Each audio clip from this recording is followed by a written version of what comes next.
Bienvenue à l'esprit de Jung. Et si votre simple absence révélait plus de vérité que 1000 mots? Et si ne plus être disponible émotionnellement devenait un acte révolutionnaire? Carl Jung l'a dit avec une clarté presque prophétique. En cessant d'être disponible, vous transformez tout autour de vous. Mais pourquoi?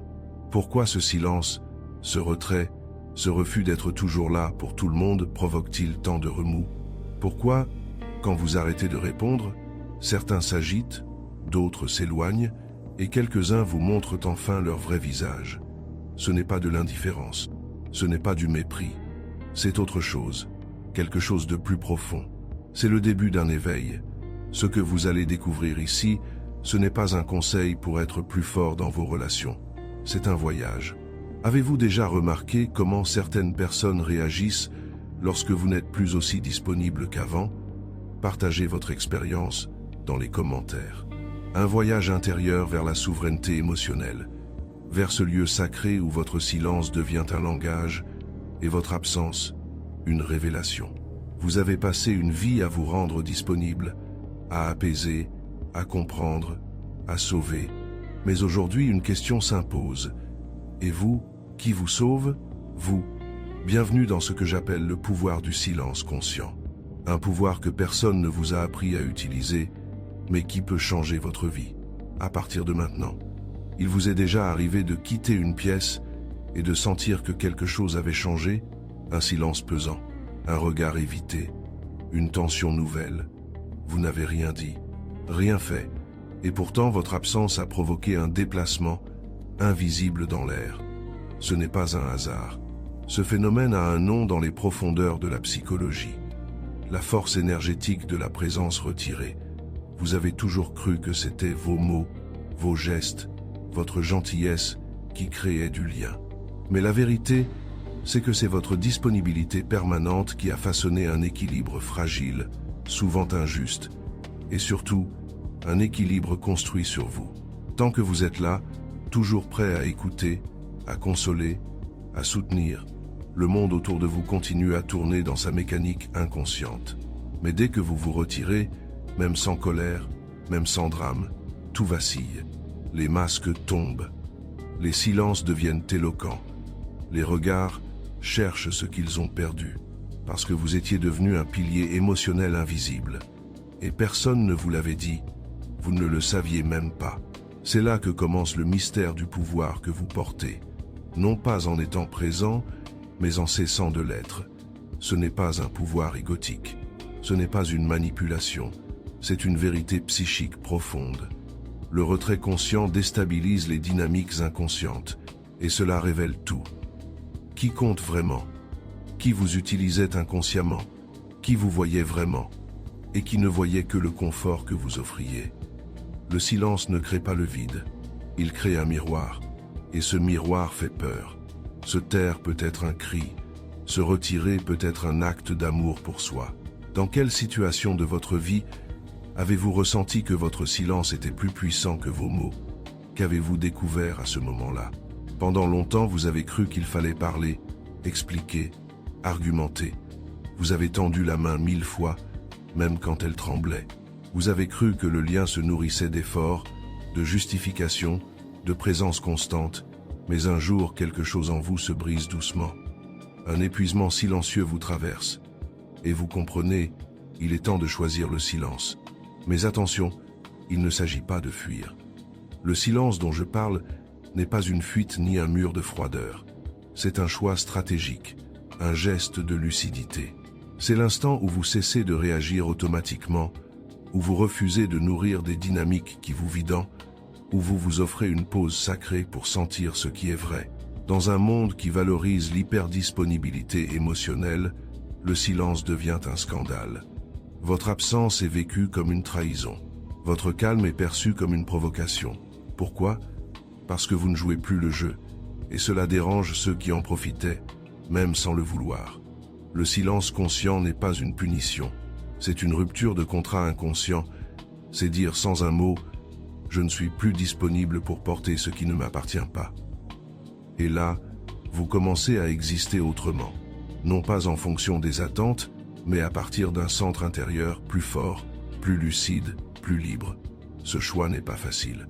Il dérange, isole parfois, mais il transforme. Et surtout, il vous rend à vous-même. La manipulation ne ressemble pas toujours à un piège. Souvent, elle prend la forme de l'amour, de l'amitié, de la loyauté. Elle se glisse dans les gestes du quotidien, dans les attentes non dites, dans les silences pesants, et elle agit quand vous réagissez. Chaque fois que vous vous sentez coupable de poser une limite, chaque fois que vous vous justifiez alors qu'aucune faute n'a été commise, chaque fois que vous ressentez une étrange pression invisible pour être ce qu'on attend de vous, c'est le signe que quelque chose vous utilise. Et le plus troublant, c'est que cela ne vient pas toujours de la malveillance. Cela vient parfois de la peur des autres, de leur vide intérieur, de leur besoin que vous combliez une absence qu'ils ne peuvent pas nommer. Vous devenez le régulateur émotionnel, le stabilisateur, celui ou celle qui ne peut pas changer, sous peine de bouleverser un équilibre fragile. Et si vous changez, tout vacille. Alors inconsciemment, on vous ramène à votre rôle. Cela peut venir d'un conjoint, d'un parent, d'un ami, même d'un enfant adulte.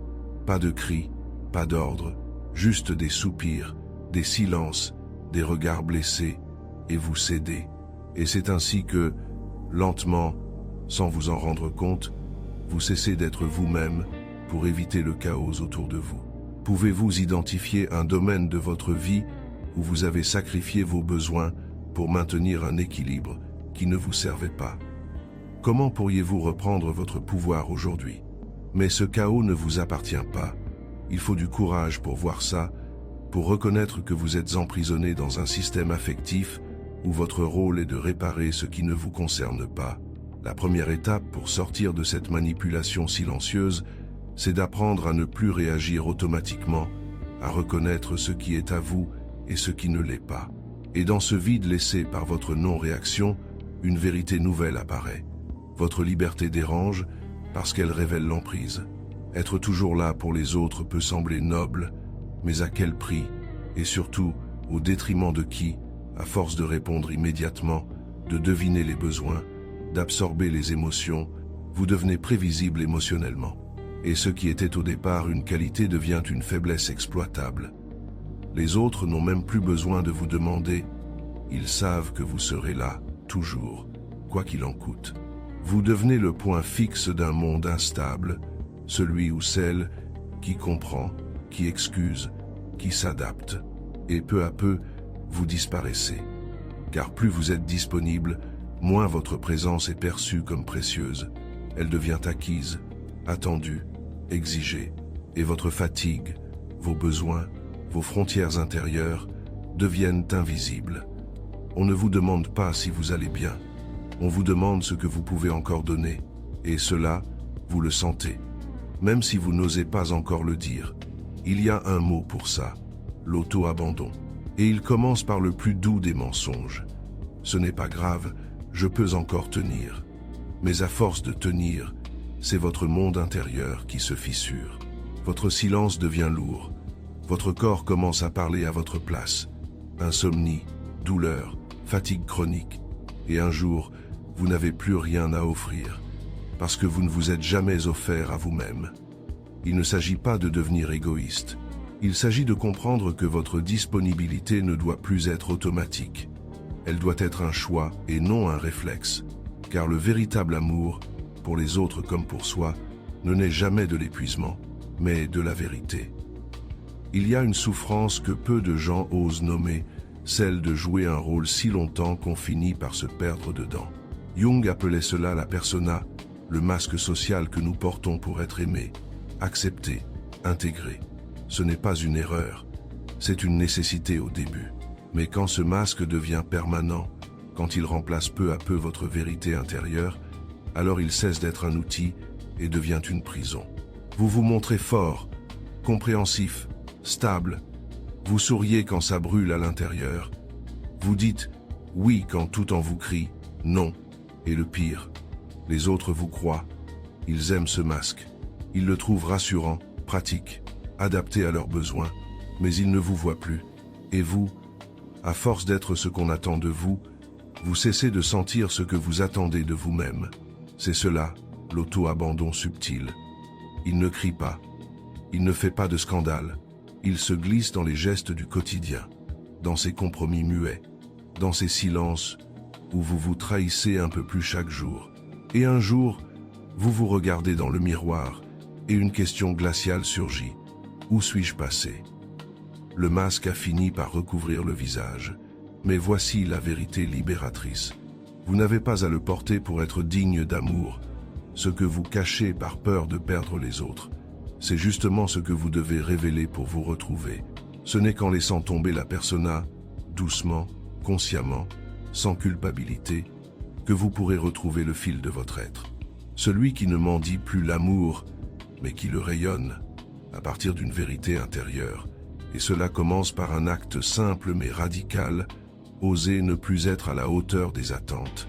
Quel masque, persona, portez-vous qui vous épuise le plus? Quelle partie authentique de vous-même avez-vous envie de révéler au monde? Un jour, vous prenez une décision. Vous ne donnez plus de réponse immédiate. Vous ne résolvez plus les conflits qui ne vous appartiennent pas. Vous ne portez plus les émotions des autres sur votre dos, fatigué. Et là, quelque chose de troublant se produit. Le silence, l'éloignement, la déception dans leurs yeux. Vous venez de devenir inutile. Pas parce que vous avez changé, mais parce que vous ne remplissez plus une fonction émotionnelle. Vous n'êtes plus la béquille, le régulateur, le tampon. Et ceux qui vous entouraient pour ce que vous faisiez, et non pour ce que vous êtes, commencent à s'éloigner. C'est douloureux, car vous pensiez que ces liens étaient profonds, qu'ils étaient bâtis sur l'amour, le respect, la réciprocité. Mais vous découvrez une réalité brutale. Votre valeur était parfois conditionnée à votre utilité. Quand vous cessez de servir, vous cessez aussi d'être nécessaire dans certains cercles. Et cela crée un vide. Mais ce vide est précieux. Il ne faut pas le combler à tout prix. Il faut l'écouter. Car dans ce silence laissé par ceux qui partent, vous entendez enfin la voix de quelqu'un que vous aviez oublié. La vôtre, être inutile pour certains, c'est redevenir essentiel pour soi. Vous n'avez pas été aimé pour votre être, mais pour votre capacité à absorber, réparer, calmer, et ce n'est pas de l'amour. C'est un échange déséquilibré. Reprenez votre place, même si cela veut dire perdre quelques fauteuils autour de vous, car mieux vaut être seul dans la vérité que constamment entouré dans un mensonge inconscient. Il existe une forme de manipulation qui ne crie jamais, ne frappe jamais, ne menace jamais. Elle est douce, silencieuse, presque invisible. Et pourtant, elle vous enferme plus sûrement qu'une cage. Ce cycle commence ainsi. Vous ressentez qu'un déséquilibre s'installe. Vous donnez plus que vous ne recevez. Vous écoutez, vous soutenez, vous portez, et en retour un étrange vide. Mais à chaque fois que vous tentez de poser une limite, une vague de malaise vous submerge. La peur de décevoir, la culpabilité, le doute. Et alors, vous cédez, encore et encore. C'est ainsi que le cycle silencieux s'installe. Vous ressentez, vous vous taisez, vous vous adaptez. Et plus vous vous adaptez, plus on attend de vous que vous continuiez. Vous devenez un miroir émotionnel. On projette sur vous des besoins, des blessures, des insécurités, et vous répondez sans poser de questions. Mais à force de répondre, vous ne vous entendez plus. Vous vous perdez dans l'écho des autres. Et ce qui semblait être de l'amour ou de l'attachement était en réalité une attente constante de votre soumission émotionnelle. Ce type de manipulation est souvent inconscient.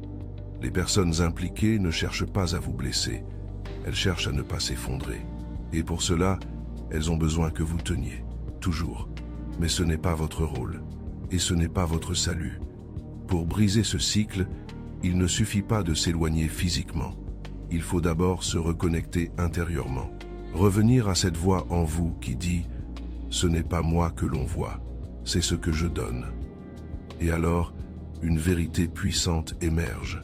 Vous avez le droit de ne plus être le miroir de personne, de redevenir un visage, le vôtre. Il y a un phénomène psychique que Jung a révélé avec une clarté dérangeante. Les projections. Ce mécanisme inconscient par lequel les autres déposent sur vous ce qu'ils ne veulent pas voir en eux-mêmes. Et vous, sans le savoir, devenez un écran tout au long de votre vie. On vous a être dit que vous étiez trop sensible, trop distant, pas assez ceci, trop cela, mais à bien y regarder, ces jugements parlaient-ils vraiment de vous?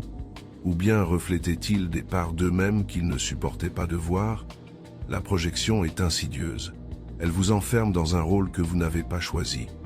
Vous devenez le réceptacle des ombres des autres, leur colère refoulée, leur manque affectif, leurs blessures non guéries.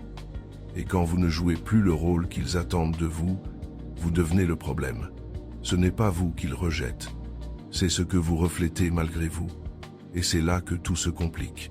Car si vous n'avez pas conscience de ces projections, vous finissez par y croire. Vous endossez des culpabilités qui ne vous appartiennent pas. Vous tentez de réparer des choses que vous n'avez pas brisées, et vous ajustez votre comportement. Non pas pour être plus vrai, mais pour être moins attaqué.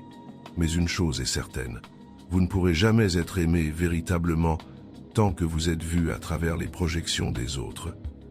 L'amour vrai commence là où la personne en face vous voit sans filtre, sans attente, sans fantasme. Et cela ne peut se produire que si vous-même commencez à faire tomber vos propres masques. Refuser d'être un écran, c'est risquer la solitude. Mais c'est aussi l'unique voie vers la rencontre authentique. Quand vous sortez du rôle projeté, vous n'êtes être plus aimé par tous, mais vous devenez enfin visible. Et cela n'a pas de prix. Il y a des silences qui tuent la communication, et il y a des silences qui libèrent l'âme. Le silence conscient n'est pas une absence, c'est une présence absolue, une présence à soi, à ce qui est vrai, à ce que l'on refuse désormais de trahir en soi. Quand vous cessez de parler pour vous justifier, quand vous ne réagissez plus pour rassurer l'autre, quand vous retirez doucement vos gestes habituels de réparation, quelque chose d'immense se produit. Ce silence n'est pas vide, il est plein de signification. Et parfois, il est dévastateur pour ceux qui vous tenaient par le fil de vos réponses émotionnelles. Parce que dans ce silence, il n'y a plus de prise, plus de point d'ancrage pour manipuler, plus de carburant pour entretenir la comédie relationnelle. Vous devenez un mystère. Et ce mystère fait peur, non pas parce qu'il est menaçant, mais parce qu'il est hors de contrôle. C'est là que le manipulateur, conscient ou inconscient, se trouve confronté à un vide qu'il ne peut plus combler. Et ce vide le renvoie à lui-même. Le silence conscient est un miroir impitoyable. Il dit sans mots « Je ne suis plus disponible pour ce jeu ». Et face à cela, il n'y a plus de stratégie qui fonctionne. Mais attention, ce silence ne fonctionne que s'il est enraciné dans une véritable clarté intérieure. Sinon, il devient passif, agressif ou défensif.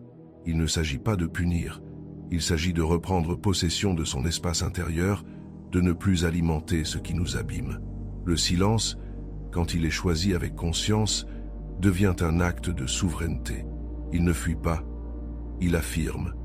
Il ne détruit pas, il révèle et surtout, il ouvre la voie à un nouveau langage, celui du respect, de la justesse et du retour à l'essentiel. Il existe une solitude qui étouffe, mais il en existe une autre, plus rare, plus puissante, presque sacrée, celle qui guérit.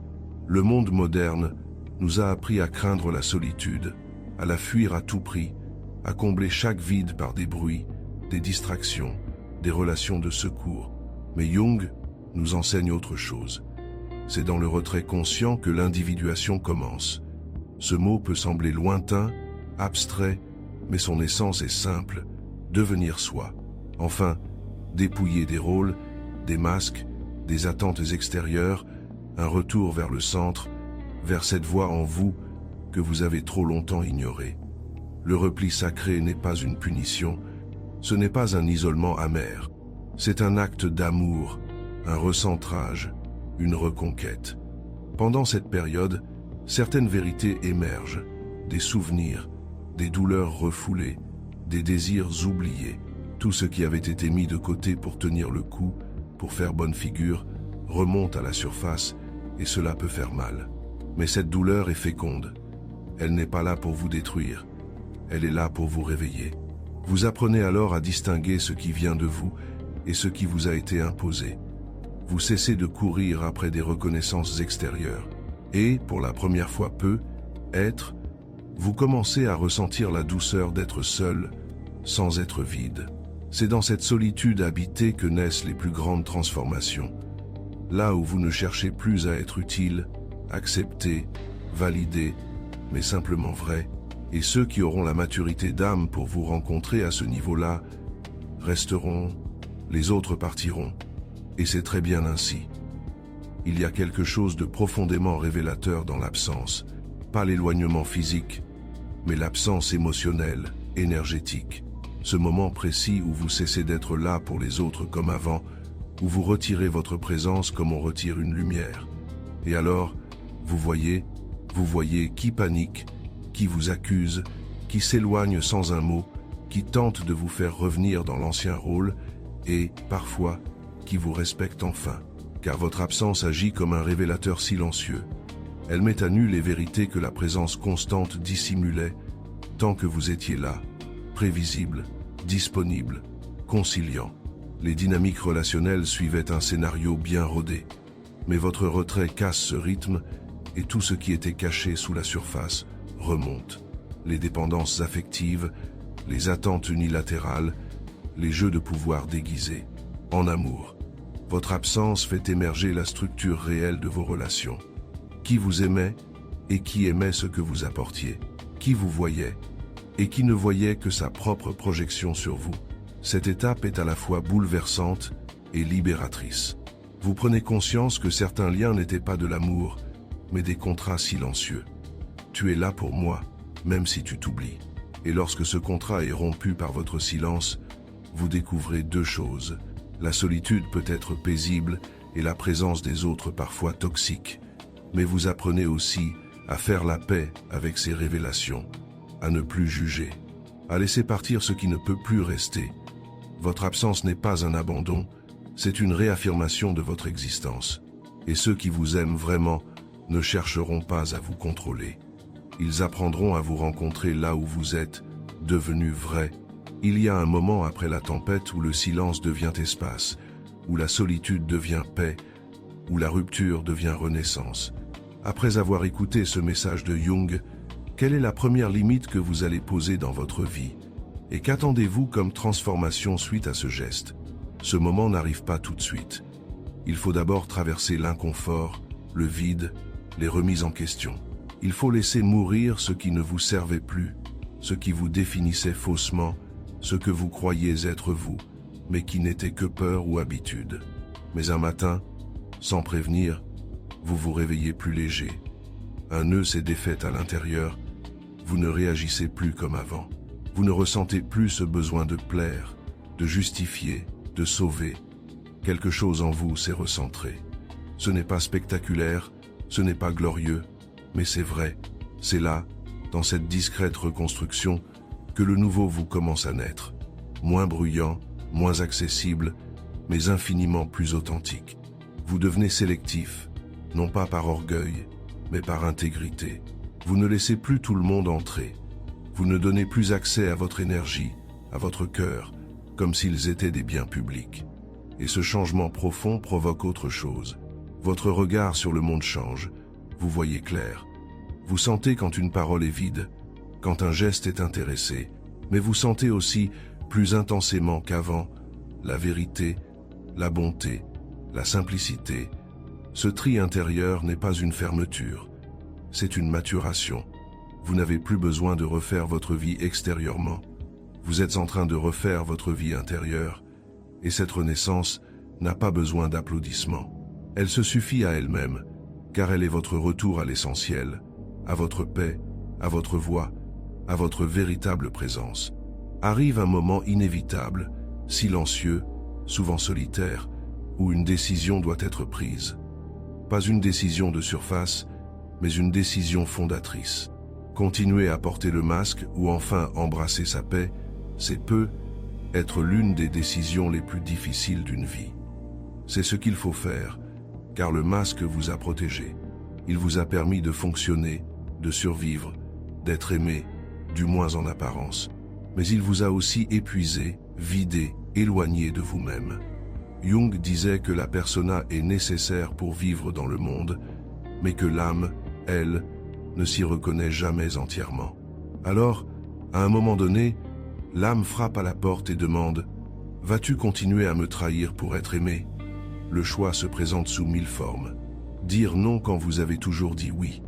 Refuser une relation qui exige votre effacement. Changer de voie, même tard. Rester seul, plutôt que mal accompagné. Et ce choix courageux de choisir votre paix, il a un prix.